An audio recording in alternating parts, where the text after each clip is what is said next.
I don't actually expect anyone to care about what I think. It's no secret what my comments on Crunchyroll in the past have been. But since a lot of you probably don't go over to the Shorts tab, it might feel like there's not a whole lot going on the channel right now, so I figured, fuck it, let's just go ahead and make a quick video. Crunchyroll buys Right Stuff, biggest distributor of anime goods in North America, at least as far as I know. It's a little bit concerning because that essentially gives them a vertical monopoly if they want it. There's not really a whole lot of competition. Heck, Right Stuff sometimes even has better prices than Amazon. Now, does that make Crunchyroll the only game in town? Well, not really, but kind of. Obviously, you still have other anime companies, Sentai and Discotek, etc. But coincidentally, those two companies at least heavily relied on Right Stuff to get their stuff out. So what does this really mean for everybody? As you might expect, I'm not necessarily inclined to think it's a good thing, but I actually have no idea where it's going to lead things, so I'm not going to say it's a terrible thing yet. The Right Stuff people seem to think it's just going to be business as usual for the most part.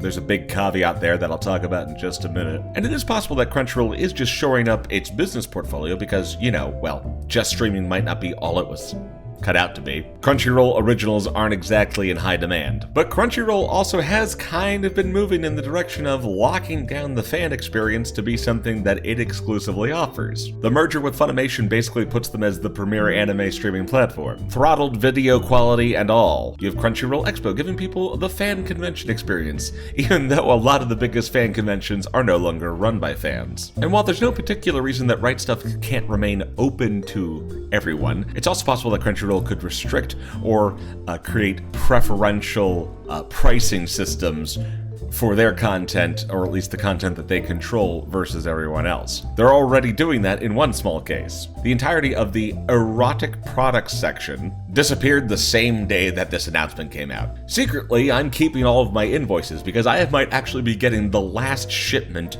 of an 18+ product from Right Stuff Anime. This new place called the Arrow Anime Store, which appears to also be related to buyanime.com. The only hint we're getting is on the website where there's a letter from someone named Wendy, who as it turns out is Wendy Crawford. She's a Las Vegas-based entrepreneur, and she's had her hands in a lot of different things. In 2004, she started Adult Source Media, whose claim to be the largest owner and distributor of adult anime is, I'm actually not sure, accurate. Though it might be now, because whether it's going to be part of that company or just a related element that she just happens to own and run, it seems that Adult Source Media is the one who is now handling everything related to Right Stuff's former, rather substantial 18+ business. Adult Source Media kind of made its fame by selling DVDs that were essentially compilations of hentai, at least as far as I could tell. I think they've changed their business model a little bit, so they have a couple titles that are just, you know, still with obnoxious titles, but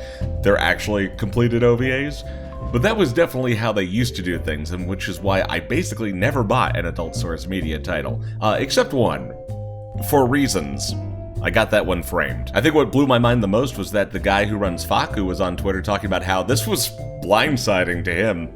No one else saw this coming. So for me personally, there's actually two big question marks hanging over this entire thing about what we can expect going forward. And I don't know the answer. How much is Sony's corporate policy going to impact things going forward? How might Adult Source Media impact the 18+ sphere now that they also own the retail distribution? How ironic are people on Anna Twitter going to be whenever the topic of piracy comes up and it turns out that Crunchyroll is the industry? All of these questions and more don't have an answer right now. But I hope that we will get it soon, and hopefully it won't be the worst case scenario that everyone's thinking about. That's all I wanted to talk about today. Watch for more stuff interspersed in this big convention hump that we have here in the summer. Thanks very much for watching, and I will see you next time. Bye-bye!